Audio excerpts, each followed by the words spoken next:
नमस्कार दोस्तों, आज हम लाए हैं एक ऐसी कहानी जिसमें रहस्य, युद्ध और भावनाएं छिपी हैं। तो बिना किसी देरी के आइए शुरू करते हैं हमारी आज की कहानी को, जिसका शीर्षक है हेयर्स ऑफ वैलर। एक समय की बात है। एक छोटे से गांव के युवक का नाम अरिसु था। वह गांव समुद्र के समीप स्थित था, जो किनारे पर बसा हुआ था। एक दिन जब वह समुद्र के किनारे पर घूम रहा था, तभी पानी का लेवल नॉर्मल से नीचे हो गया और फिर कुछ घंटों बाद वहां बाढ़ आई और सब कुछ बहा ले गई। जो लोग इस बारे में जानते थे उनमें से कुछ तो भागकर बच गए, पर ज्यादातर लोग मारे गए।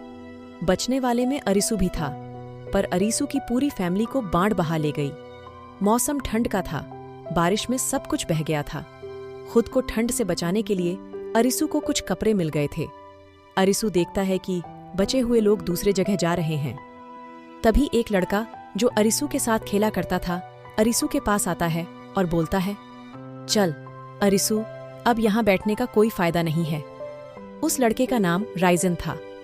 राइजन अरिसु को उठाता है और दोनों वहां से निकल चलते हैं।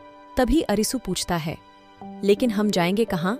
तब राइजन बोलता है, वही राज्य में जहाँ तुम्हारे पिता काम करते थे। अरिसु बोलता है, लेकिन मैं बस नाम जानता हूँ, ये जगह पर मैं कभी नहीं गया।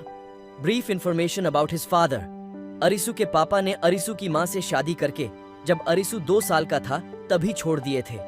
तब से अरिसु बस अपने पापा के बारे में माँ से कहानियां सुना करता था, जिसमें उसकी माँ उसे बताती थी कि तुम्हारे पापा और उनके एक दोस्त ने मिलकर एक राज्य को बनाया था। दोनों ने अच्छे से मिलकर उस राज्य का विस्तार किया था। अरिसु की माँ बताई थी अरिसु को कि जब अरिसु 2 साल का था तब तक उसके पापा उससे मिलने आते थे, हर कुछ महीने पर फिर उन्होंने आना बंद कर दिया। उसके बाद ना उनकी कोई खबर आई और ना ही उसके पापा आए।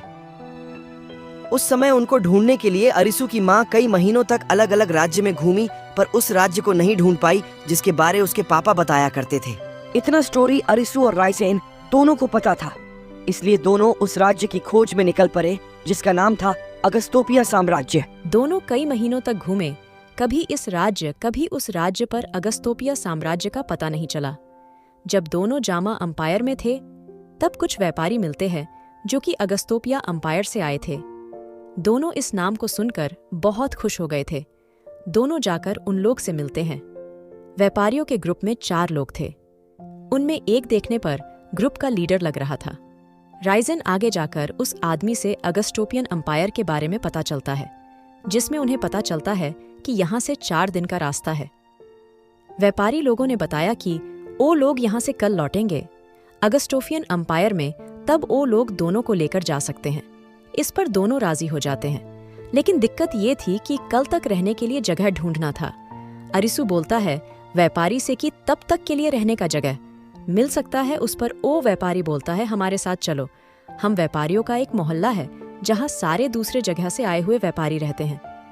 दोनों उन व्यापारियों के साथ चलने लगते हैं। चलते चलते उन्हें सबका नाम पता चलता है। चारों में से सबसे बड़ा वाला आदमी जो इन दोनों को रास्ता बताया था, उसका नाम था जयेंद्र। उससे छोटे वाले का नाम जितेंद्र। ये तीनों भाई थे। और एक लास्ट में सबसे छोटी वाली का नाम मीना, जो जयेंद्र की बेटी थी। हाँ, रुको, जरा सब्र करो।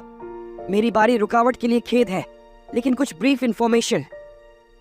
अरिसु की उम्र 20 साल है, राइजन की उम्र भी 20 साल है और हमारी मीना की उम्र 19 साल है। हमारी मीना।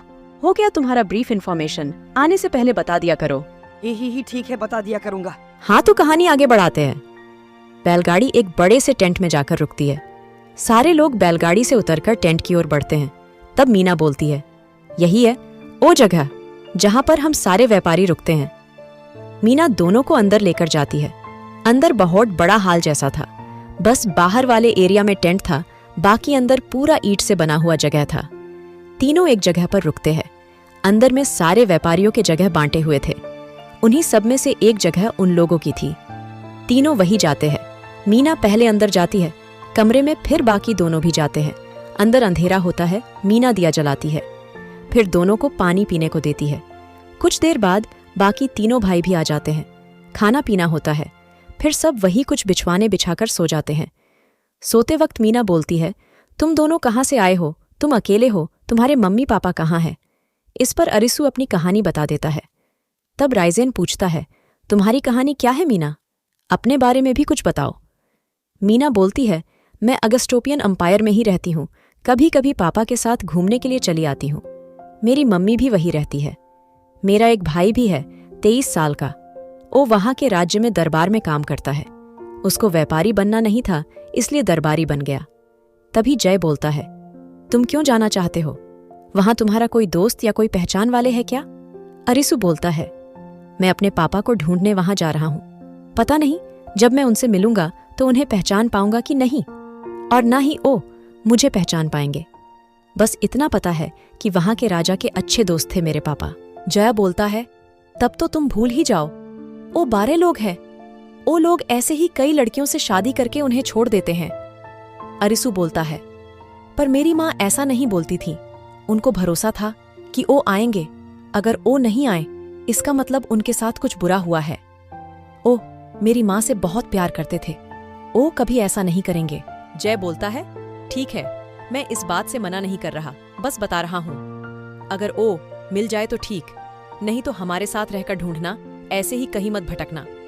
वैसे तुम्हारे पापा का नाम क्या बताया? अरिसु भारतेंदु।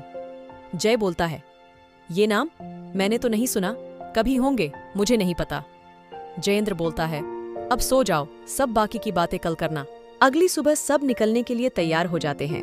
जयेंद्र दोनों को ठंड से बचने के लिए कपड़े देता है। फिर वहां से सारे लोग बैलगाड़ी में निकल जाते हैं। 4 दिन के सफर के बाद बैलगाड़ी अगस्टोपियान अंपायर पहुंचती है। बीच में और भी कई जगहों पर सामान बेचने के लिए रुके थे।